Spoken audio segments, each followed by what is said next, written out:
चलिए अब बात करेंगे सर्दी के सितम की। दिल्ली समेत उत्तर भारत में कपा देने वाली ठंड पड़ रही है और न्यूनतम तापमान में गिरावट का दौर जारी है। भीषण ठंड से बचने के लिए लोग अलाव का सहारा ले रहे हैं, जबकि कई जगह पर प्रशासन भी अलाव, रैन बसेरा आदि जैसी सुविधाएं मुहैया करवा रहा है। दिल्ली में तापमान 4 डिग्री तक लुढ़क गया है। वहीं पंजाब और हरियाणा में शीतलहर का कहर जारी है।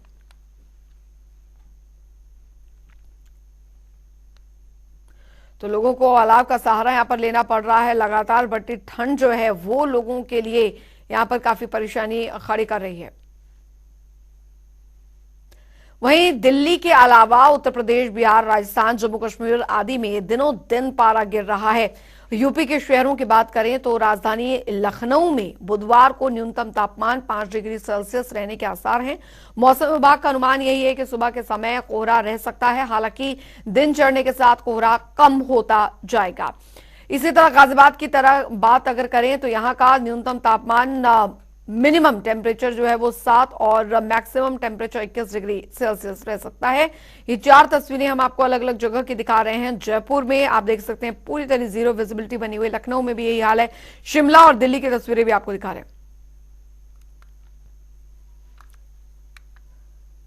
तो वहीं हरियाणा में भी ठंड लगातार बढ़ रही है। शीतलहर की वजह से लोग घरों में दुबकने को मजबूर हैं। जगह जगह लोग अलाव का सहारा ले रहे हैं और ये 6 और तस्वीरें हम आपको दिखा रहे हैं हरियाणा के अलग अलग जगहों की, जहां पर रोहतक, यमुनानगर, गुरुग्राम, चंडीगढ़, अंबाला, पानीपत में किस तरीके से जो ठंड का प्रकोप है वो यहां पर बढ़ता जा रहा है। और सुबह और दिन के वक्त खासकर जो है वो और भी ज्यादा ठंड जो है वो बढ़ जाती है। सड़कों पर विजिबिलिटी 0 के बराबर रहती है और तस्वीरें हम आपको दिखा रहे हैं। आप देख सकते हैं कि जो हालत है वो किस तरह यहां पर बनी हुई है और लोगों को सर्दी का सितम यहां पर झेलना पड़ रहा है। ये तस्वीरें हम आपको दिखा रहे हैं रोहतक, यमुनानगर, गुरुग्राम, चंडीगढ़, अंबाला, पानीपत की तस्वीरें। आप देख सकते हैं किस तरीके से बढ़ती ठंड जो है वो यहां पर लोगों पर हावी है और अभी भी ये जो मौसम है वो ऐसे ही खराब बना रहेगा। आगे भी ठंड का प्रकोप जो है वो ऐसे ही बना रहेगा। तो यही हालात यहां पर बने रहेंगे। फिलहाल आपको तस्वीरें दिखा रहे हैं।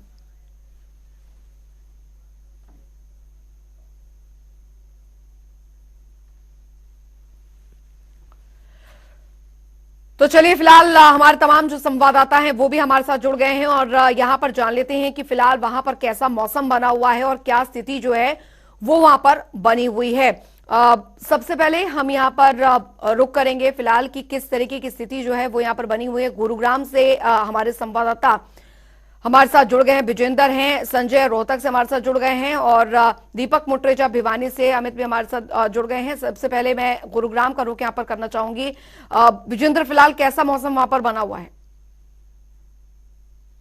फिलहाल देखिए, उत्तर भारत में जिस तरह से कड़कड़ाके की ठंड पड़ रही है, कहीं ना कहीं लोगों के लिए परेशानी का सबब बना हुआ है, क्योंकि लोग इस कड़कड़ाती ठंड में घर में दुबकने को मजबूर हैं। साथ साथ सुबह का जो वक्त है काफी सर्द रहता है। ऐसे में जो विजिबिलिटी है वो काफी कम है, जिसके चलते हाईवे पे जो सड़कें हैं वहां पर जो वाहन है वो रेंग रेंग कर चल रहे हैं और दुर्घटना होने की भी संभावना बनी रहती है।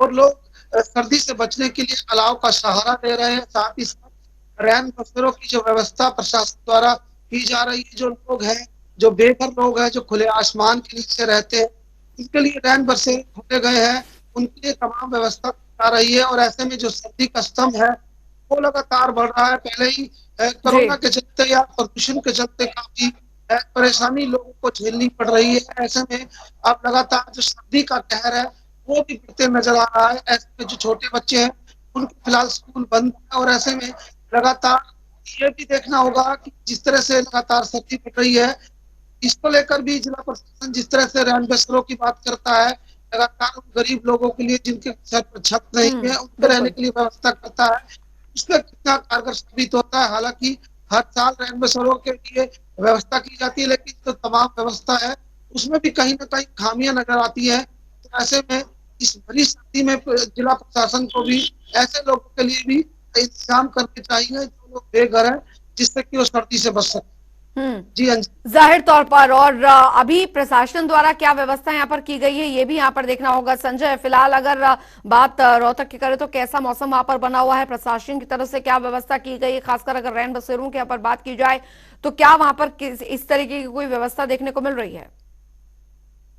देखिए अंजलि, कल की अगर मैं बात करूं तो लगातार जो है पारा 5 डिग्री तक टूट गया था और जो है काफी जो है ठंड देखने को मिल रही थी और लोग जो है कपकपाते नजर आ रहे थे। कोई अपने गंतव्य पर जा रहा था तो किसी को जरूरी काम के लिए जाना पड़ता है तो कहीं ना कहीं उसको जो अपने ऊनी वस्त्र पहनकर और पूरी तरह से शरीर को ढककर ही बाहर निकलते थे।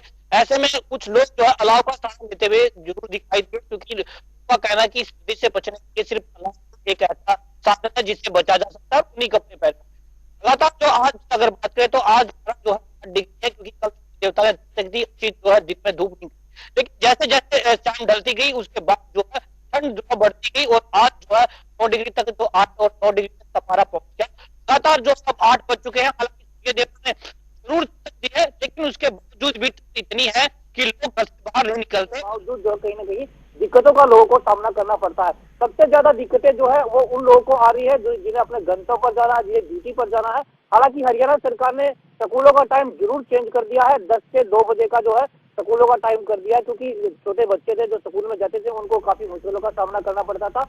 और जो बात कही आपने जैसे रैन बसेरों की, तो कहीं ना कहीं प्रशासन जो है पहले से ही अलर्ट दिखाई दे रहा था। रोहतक में एक स्थायी रैन बसेरा यहाँ पर बनाया गया था जो कि 1 करोड़ की लागत से जो है लगभग बनाया गया था। उसके बावजूद जो शॉर्ट सर्किट हुआ और शॉर्ट सर्किट होने के कारण जो उसमें आग लग गई थी। लेकिन जैसे ही जनता टीवी एक जिम्मेदार चैनल होने के नाते हमने हर छोटी से छोटी और बड़ी से बड़ी खबरें हम दिखाते हैं, तो जो प्रशासन जागरूक हुआ और ठंड की खबरें जैसे हमने दिखाना शुरू किया तो प्रशासन ने जो है रैन बसेरा वहां पर जो है एक अस्थायी रैन बसेरा जो है वो बना दिया है।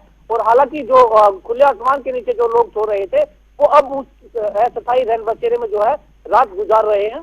और उसके बावजूद जो है लगातार प्रशासन जो एनजीओ है उनसे भी अपील करता नजर आ रहा है कि आप लोग भी जो है इस मुहिम में जुड़िए और ज्यादा से ज्यादा रैन बसेरे जो है बनाए, क्योंकि जो लोग बगैर छत के जो रहते हैं, जो गरीब लोग हैं, बेसहारा लोग हैं, उनको छत मिले और जो सर्दी से उनको निजात मिल सके। तो ऐसे में कहीं ना कहीं प्रशासन लगातार अपील करता रहा। लेकिन अंजलि मैं इसमें आपको ये करेक्ट करना चाहूँ, बताना चाहूंगा कि कहीं ना कहीं ये सर्दी भी जरूरी है, क्योंकि आम जनजीवन तो काफी प्रभावित होता है लेकिन किसानों को काफी जो है इसमें फायदा होता है। जब भी सर्दी पड़ती है तो किसानों के चेहरे खुश नजर आते हैं, क्योंकि उनकी जो गेहूं की फसल है वो उसकी अच्छी पैदावार होती है। मैं इसी खेत में मौजूद हूं, क्योंकि मैं दिखाना चाहूंगा, ये मेरे पीछे देखिए गेहूं की फसल है, अभी जो है शुरू हो चुकी है, थोड़ी थोड़ी जो अभी अब ये उगना शुरू हो चुकी है। हालांकि जो ये पानी आपको मेरे पीछे दिखाई दे रहा है, ये जो ओस पड़ रही है वो उसी का पानी है, क्योंकि ये बूंदे जो है उसकी जड़ में चली जाती है और तने में जाने के बाद जो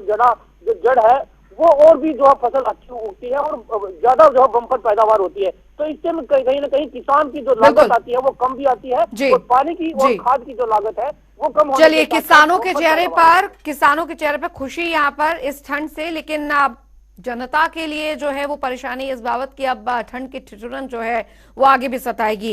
बल्लभगढ़ से अमित भी लगातार हमारे साथ बने हुए हैं। अमित, फिलहाल वहां कैसी स्थिति बनी हुई है, प्रशासन उसको लेकर कितना अलर्ट है, क्योंकि लगातार ठंड बढ़ती जा रही है। सुबह के वक्त तो खासकर जो सैर के लिए लोग भी निकलते हैं या बच्चे स्कूलों के नहीं निकलते हैं उनके लिए काफी ज्यादा दिक्कतें हो जाती हैं। जी अंजलि, देखिए मौसम बदलने से सर्दी बढ़ने का असर अब साफ दिखाई देने लगा है। सुबह होते ही लोग चौक चौराहे पर आग जलाकर तापते हुए दिखाई देने लगे हैं। सुबह से ही तेज हवा के कारण कपकपी और ठुठुरन भी लोगों को अब सताने लगी है। लोग गर्म कपड़ों के साथ अब नजर आने लगे हैं। पहाड़ी क्षेत्रों से बर्फबारी की वजह से हमारे क्षेत्र में भी ठंड अब बढ़ती नजर आ रही है। साथ ही कोहरे और शीतलहर सुबह चल रही है, शुरुआत होने लगी है इसकी। अब ठंड बढ़ने से गर्म कपड़े बेचने वाले काफी खुश नजर आ रहे हैं, उनका धंधा भी अब बढ़ता हुआ नजर आ रहा है। अंजलि, कल तापमान में गिरावट का खासा असर देखा गया। अगर कल शहर की बात करें तो न्यूनतम तापमान यहाँ 6 डिग्री सेल्सियस दर्ज किया गया। दिन भर ठंडी हवाएं चलने से लोगों को कड़कड़ाती सर्दी का सामना करना पड़ा। दोपहर में धूप में बैठकर या सुबह शाम अलाप करते यह नजारे अब यहाँ आम दिखाई देने लगे हैं। अगर बल्लभगढ़ फरीदाबाद की बात करें तो हवा चलने के बावजूद लोगों को प्रदूषण से मुक्ति नहीं मिलती नजर आ रही है। एनसीआर में सर्दी आते ही पॉल्यूशन एक बड़ी परेशानी का सबब बन जाता है। एक ऐसा साल से देखा जा रहा है जैसे जैसे सर्दी बढ़ी है, स्मॉग बनना शुरू हो गया है। अब स्मॉग बनना है तो प्रदूषण हवा जो इसके कण जो हैं हवा के ऊपर फैल जाते हैं। प्रदूषण कण जमीन के ऊपर मतलब फिलहाल इसके कारण सांस लेने में समस्या नजर आ रही है। अब प्रदूषण की वजह से दमा रोगियों के साथ साथ आम लोगों को भी सांस लेने में समस्या हो रही है। तो वहीं प्रदूषण और बढ़ती ठंड के कारण सुबह शाम विजिबिलिटी कम हो गई है। वाहन चालकों को मुसीबतें बढ़ती नजर आ रही हैं। अभी तक नेशनल हाईवे पर बनी है चमचमाती सड़कें पर लाइटें जो अंधेरे के कारण वाहनों को चलाने में समस्या का सबब बनी हुई है। बिल्कुल, तो तमाम तरीके की परेशानियां हैं जो कि बढ़ती ठंड और बढ़ती धुंध की वजह से यहाँ पर बनी हुई है। दीपक भी हमारे साथ लगातार बने हुए हैं, दीपक मुटरेजा भिवानी से। दीपक, फिलहाल अगर भिवानी की वहां पर बात की जाए, किस तरीके की समस्या जो है वो फेस करनी पड़ रही है? क्योंकि हम देखते हैं सुबह के वक्त खासकर जो सड़कों पर धुंध छाई होती है, सर्दी जो है वो काफी ज्यादा बढ़ती जा रही है और विजिबिलिटी यहाँ पर 0 हो जाती है। फिलहाल वहां प्रशासन इसको लेकर किस तरीके की तैयारी, क्योंकि मौसम विभाग ने पूर्वानुमान यही लगाया है कि आगे भी इस तरीके का मौसम जो है वो बना रहेगा। जी बिल्कुल, आपको बता दूं कि सर्दी का मौसम जो है बिल्कुल शुरू हो चुका है। काफी ठंड जो है पड़ने लगी है। अब फिलहाल की अगर बात की जाए तो फिलहाल भी 8 डिग्री टेम्परेचर भिवानी में देखा जा सकता है। और रात की अगर बात की जाए तो रात को तो और भी ज्यादा कम जो है टेम्परेचर। काफी समस्याएं लोगों को झेलनी पड़ रही। बाकी प्रशासन ने, सरकार ने रेन बसेरे खोलने के आदेश पहले ही दे दिए थे और रेन बसेरे खुल भी चुके हैं। जिन लोगों के घर छत नहीं है या फिर यात्री हैं, उन लोगों के लिए पूरी व्यवस्थाएं जो है रेन बसेरों के अंदर की गई है।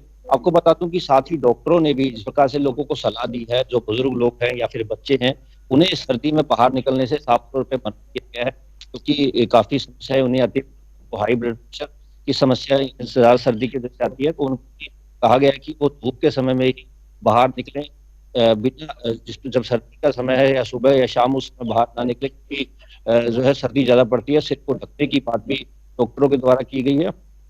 साफ तौर पे विजिबिलिटी की अगर बात की जाए तो जो ग्रामीण क्षेत्र का एरिया है उसमें विजिबिलिटी काफी लो है। हालांकि शहरी क्षेत्र में क्योंकि ज्यादा मकान होते हैं, ज्यादा विजिबिलिटी फिर भी, लेकिन ग्रामीण क्षेत्रों के अंदर विजिबिलिटी काफी जीरो है। जो वाहन चालक है, जो ड्यूटी पे जाते हैं, तो उन्हें काफी परेशानियों का सामना करना पड़ रहा है, क्योंकि विजिबिलिटी काफी जीरो है। हालांकि पुलिस प्रशासन ने भी जो है गाड़ियों के ऊपर स्टिकर लगाने शुरू कर दिए हैं, ताकि विजिबिलिटी कम, गाड़ी चमके और लोग वाहन जो है एक्सीडेंट ना हो, इसकी पूरी व्यवस्थाएं की जा रही हैं। जी, जाहिर तौर पर पूरी व्यवस्था जो है वो यहाँ पर की जा रही है, लेकिन दिक्कतें यहाँ पर बढ़ रही हैं और आने वाले समय में हो सकता है दिक्कतें और बढ़े। विजेंद्र, क्योंकि वैसे ही महामारी का दौर चल रहा है, पोल्यूशन लगातार बना हुआ है, स्मॉग की चादर जो है वो सुबह देखने को मिलती है, फॉग भी बना हुआ है और अब बढ़ती ठंड जो है वो यहाँ पर काफी ज्यादा परेशानी बनी हुई है, परेशानी का सबब बना हुआ है। ऐसे में दिक्कतें जो हैं वो काफी ज्यादा इसलिए भी बढ़ जाती है क्योंकि खासकर जो सुबह के वक्त कामकाज के लिए लोग निकल रहे हैं, स्कूलों में जाने के लिए बच्चे जो निकल रहे हैं, उनके लिए काफी ज्यादा परेशानी है इस ओर। अंजलि, बिल्कुल देखिए, जिस तरह से लगातार सर्दी बढ़ रही है उससे आपको बता दूं कि गुरुग्राम में जो हार्ट संबंधित मरीज है उनकी संख्या लगातार बढ़ती जा रही है, क्योंकि सर्दी के चलते डॉक्टरों ने पहले से ही लोगों को ये एडवाइजरी दी है कि सुबह के वक्त मॉर्निंग वॉक के लिए वो परहेज करें, क्योंकि गुरुग्राम में कई ऐसे मामले आए हैं कि हार्ट अटैक से लोगों की मौत हो गई है। तो ऐसे में लगातार लोगों को जागरूक होने की जरूरत है, खासतौर पर उन लोगों को जो या डायबिटीज या अन्य बीमारी से ग्रस्त है, उन लोगों को सुबह मॉर्निंग वॉक करने से थोड़ा परहेज करना चाहिए। साथ ही साथ जिस तरह से लगातार ठंड पड़ रही है, जरूरी काम हो तभी घर से बाहर निकले, अन्यथा घर से निकलने से परहेज करें, क्योंकि जिस तरह से पोल्यूशन भी लगातार बढ़ रहा है और कोरोना ओमिक्रॉन का खतरा लगातार देखा जा रहा है, तो ऐसे में काफी जागरूकता बरतने की जरूरत है। हालांकि जिला प्रशासन समय समय पर प्रदूषण को लेकर या कोरोना को लेकर, ओमिक्रॉन को लेकर भी लगातार आदेश जारी किए हुए हैं, घर से निकले मास्क लगाकर निकले और ऐसे में जो भीड़ भाड़ वाले इलाके हैं वहां भी जाए। और ऐसे में सर्दी का कहर लगातार देखा जा रहा है, ऐसे में जो स्मॉग है भी बढ़ जाती है और सुबह के वक्त तो काफी जो मौसम है, काफी जो पारा है वो गिर जाता है, तो ऐसे में विजिबिलिटी भी कम होती है। तो सड़कों पर निकलने से पहले वाहन में जो रिफ्लेक्टर है वो लगाए और साथ ही साथ जो धूप लाइट है उसको जलाकर चले, जिससे कि दुर्घटना से बचा जा सके और सेफ यात्रा की जा सके। चलिए, बहुत बहुत शुक्रिया विजेंद्र आपका, संजय आपका, अमित और दीपक मुटरेजा आपका इस तमाम जानकारी, इस तमाम चर्चा के लिए। तो